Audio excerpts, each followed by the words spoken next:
Alright, so to get us started here, we're going to have our first little lecture here, video lecture, and I want to return us here to this idea of where we left off with some ideas. I left you with both some examples, and I left you with some material and some structure ideas before we went to break, and I want to briefly review these and consider how these are going to go forward for us. So if you remember here, we had a little bit of a structure here, this idea of a topic sentence, followed oftentimes, sometimes, not always, by a statement claim, followed by a evidence example, citation, and then an explanation transition. Now, this is a basic formula, and keep in mind that there is some room to play with this, but it's ideally just meant to keep you on a structure.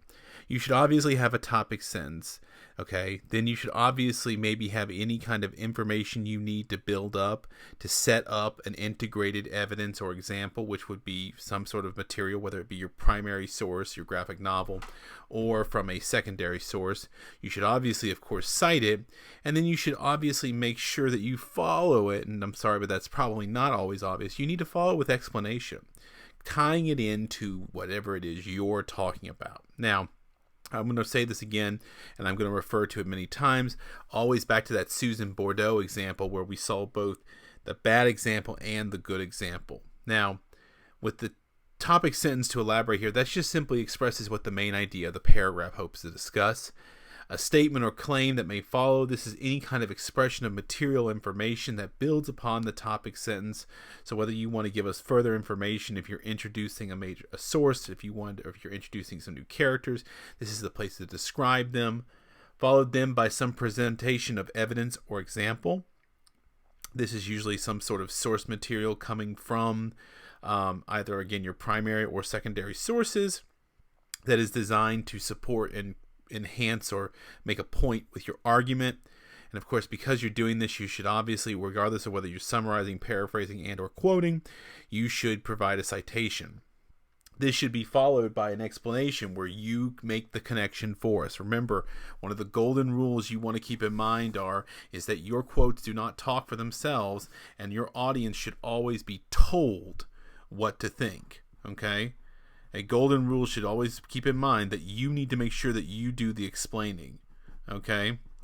Don't assume that they will. It's okay to over-explain, all right? And then, of course, if it happens to be the end of a paragraph, you would transition, all right? And that would be where you would then slide this out and begin moving this towards the next paragraph. Now, I went ahead here and I took an example, and this was from a handout I gave you guys about and this is a thesis here from Saga by Brian K. Vaughan and Fiona Staples. And the basic tenet this person was trying to make was an argument about how that both the two main characters, despite being on the run, represent good parents. That's what you need to understand, because what follows here, and I've done a little color coding, is a paragraph of one of theirs, okay? And so you'll see here the very first sentence in black. This is kind of their topic sentence. It says a second example of Alana and Marco. So you'll see second example means this isn't probably their first argument paragraph. This is a little ways down. A second example of Alana and Marco showing good parenting was when they discussed what to name their baby girl after they took their first look at her. Okay, so there's that. Now this is then followed by another statement. Now this statement that follows here could also be considered to be, you could have put this in red as well, which was to say this could have been considered an example of evidence because this person at this point is summarizing the material. But I chose to treat it as a statement where they say they are deliberate about her name representing who and what type of person they want her to become, and see how see her grow up to become. They already knew that Hazel's future and current lifestyle set alongside their past, she would not have a, quote, normal or boring life. And now in this case, they've chosen to acknowledge that they are obviously summarizing from the material. And then, of course, they have a citation here noting that this is a summary, followed by a little bit of an explanation here, which is the choice of her name was a declaration of her being and an expression of what kind of future they wanted for her. This immediately dovetails into another example of them citing evidence, okay? Now, the key thing to remember here is that after this here, there is an explanation before another piece of evidential information is presented. That's good, all right? So you'll see here it says this ties into the article, quote, 6 A's of good parenting, end quote, when the authors state that, quote, when we affirm a child's feelings, it gives them a sense of authenticity. Citation Merrill. Okay, that's the author's last name. Now that quote doesn't necessarily make sense immediately, but that's why we have an explanation. So it says, so by choosing a name other than Pico, which has a negative name, which is a negative name for Marco, or Beatrice, which Alana thought was too girly, the parents tried to give their new baby a sense of her own authenticity by naming her Hazel. So they picked something with originality that would then become something of her own, which is kind of implied here. And then that would be what I might add to this person's. And then, of course, this ends with the transition here, referring us back as sort of example and explanation transition, where they say this serves as a compromise and demonstrated another way in both Lana and Marco are doing the best they can to be good parents while on the run. Now that's helping us directly tie back into our thesis statement. Now, this is going to be important going forward, because now once you've looked at this video, and since this is our first video, I want to emphasize this, you would then go to our blog, our Moodle, and go to the week of March 11th, and you'll see that there is a discussion post here.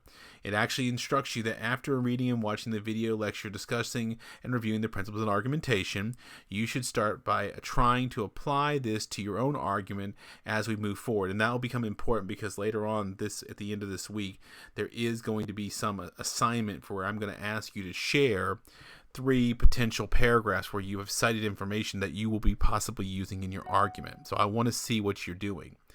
So in this form, I'd like you to share your thoughts, questions, and issues that came up when reviewing the material.